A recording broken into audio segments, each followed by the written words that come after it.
koska Suomeenhan ei tällä hetkellä Afganistanista pääse kuin työ- tai opiskeluviisumilla. Miten sä saat tänne työviisumin tai opiskeluviisumin?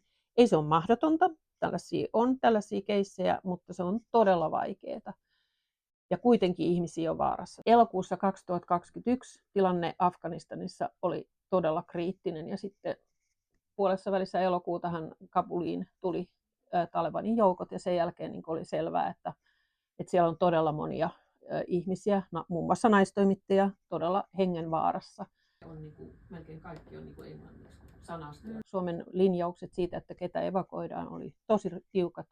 Ja vaan se, että mä satuin tuntemaan oikeita ihmisiä ja olemaan oikeissa hetkessä yhteydessä heihin, niin se auttoi siinä, että saatiin ainakin yksi naistoimittaja sieltä ulos Suomeen.